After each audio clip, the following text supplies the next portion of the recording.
مسلکی جمهور داده چې تیمم د پاره ضربتین دي. امام مالک وی ضربه اول واجب دی او ضربه ثانی مستحب دی. خو بهرحال ضربتین وی او احناف شوافی ضربتین وی او د شوافیو مؤید حدیث کم دی آپ دار قطنی کی شته دی. مستدرک حاکم کی علی شرط البخاری شته التیمم ضربتین. ترمذی کوم ویلی ضربت الوجه و ضربت لليدين الى المرفقين. لہذا منگ دی پارا اگر حدیث مستدل دی. اس بعض حضرات وی چې اگر روایت چې کوم کې ضربتین دی الى المرفقين اگر روایت چې کوم دی نو هغه صحیح نه دی یا هغه کمزوری دی. منګوي کثرت روایت چې کوم دی دا رسي او روایت تر درجه د حسن ته جا قابل د استدلال وی او دین په دې مسله کې قیاس هم زموږ مؤید دی. ځکه چې دا وضو دا تیمم چې د خلیفہ د وضو نه دی نو په وضو کې چې کوم محل پورې وینځل شته دی نو هغه کې تیمم کې هغه محله پورې راخل د لاس هم شته دی. ځکه چې خلیفہ حکم چې دی دا په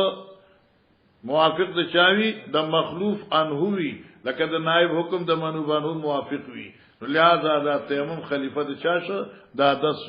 عدس کې کوم مقدار دی معیار دی هغه په دې کوم دی انو زبکشته دینا.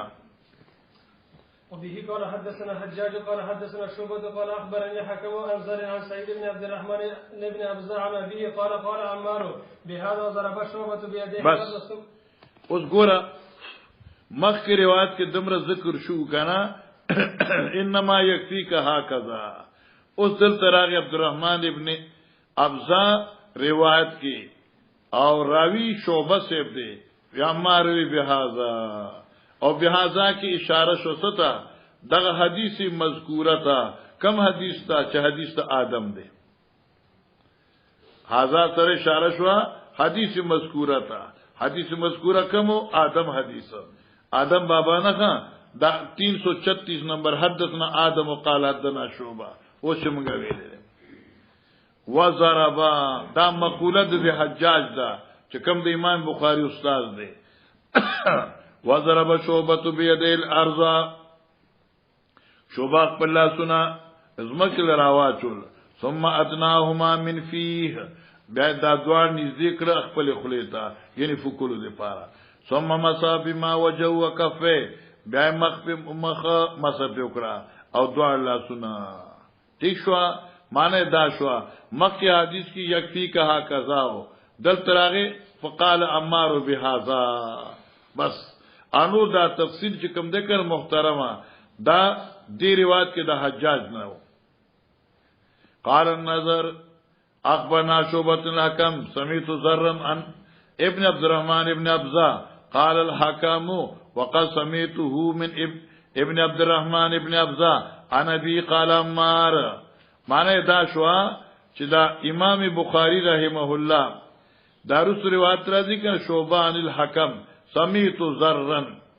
حکم دا روایت اغسطه دی د زرنا ٹھیک شوا او دارنگی دا حکم دا روایت اغسطه دی د چانا د زر شیخنا چاگه صدی سعید ابن عبدالرحمن دی جی. وبه قال حدثنا سليمان بن حرب قال حدثنا شعبة عن الحكم عن زر عن ابن عبد الرحمن بن ابزع عن ابيه انه شهد عمرو قال له عمار كنا في سرية فاجنبنا وقال تفل فيهما. بس تفل فيهما ګور اگر وحت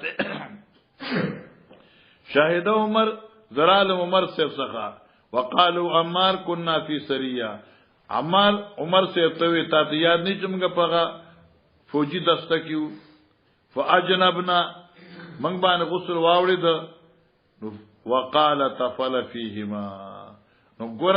په دې روایت کې مخکې کې د نفخه فيهما دلته راغی تفل فيهما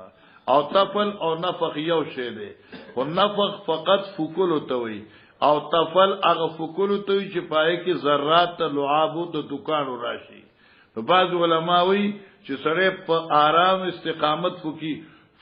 نو دې کې توکل ناراضي او یکدم په جوزه دا چې کوي بیا هغه کې توکل راځي جی. وبه قال حدثنا محمد بن كثير قال اخبرنا شعبة الحكم عن زرع عن ابن عبد الرحمن بن اوزاع عن ابيه عن عبد الرحمن قال عمار لعمر تمعك فاتيت النبي صلى الله عليه وسلم فقال يكفيك الوجه والكفين. اوس ګوره هغه واقع د عمار وی عمر صاحب ته تمعک تو یعنی زور غړیدم قرالم نبی علیہ السلام ته نبی صلی الله علیه وسلم ته فقال يكفيك الوجه والكفين. ګوره علماء کرام صلحاء امت حدیث ته عمار نه چې کوم جوابونه کوو کنه یو جواب دادی چې کوم محدثینو ذکر کړ دی او نووي صاحب ذکر کړی دی چې نبی علیہ الصلوۃ والسلام چې ورته اشاره کړې و یکتی ها کذا یا وا اشاره الها کذا هاذا اشاره ضربی ته نه وا کیفیت د ضرب ته مقصد د حضرت صلی الله علیه وسلم بیان د کې اشاره الی کیفیت التیمم لا الی التیمم کیفیت ته یکتی کا ها کذا مانه څنګه وضو کې دغه لاسونه پزما کې وهل دي نو په غسل کې لاسونه پزما کې وهل دي ټول بدن پزما کا مخل نه دي بس او ځکه چې حدیث کې یکفی کراغل دي تعالی کافی کېده ها کذا مانه سو یکفی کا ان التماعک ها کذا د تماعک په ځای باندې تعالی فقط دا کافیو نو دین اشاره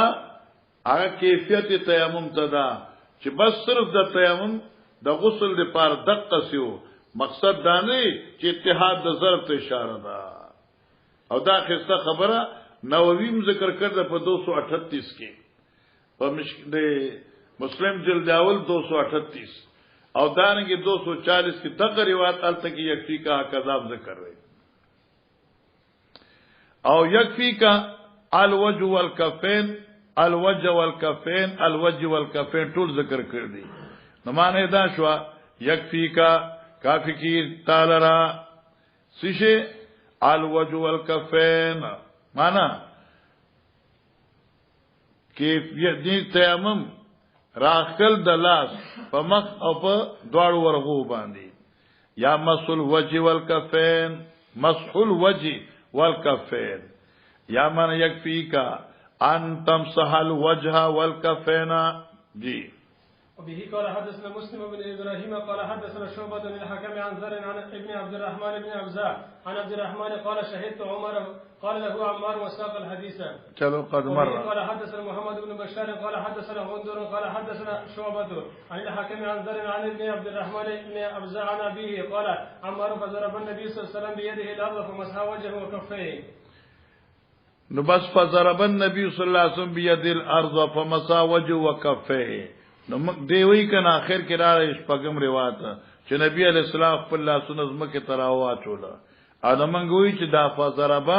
دا د یکفی کها قضا تفسیر دی او یکفی کها قضا کی هغه هيئت معهوده په تیمم کې چې کوم وو هغه ته اشاره وا او دا فضربا چې کوم دی دا د مشار له تفصیل دی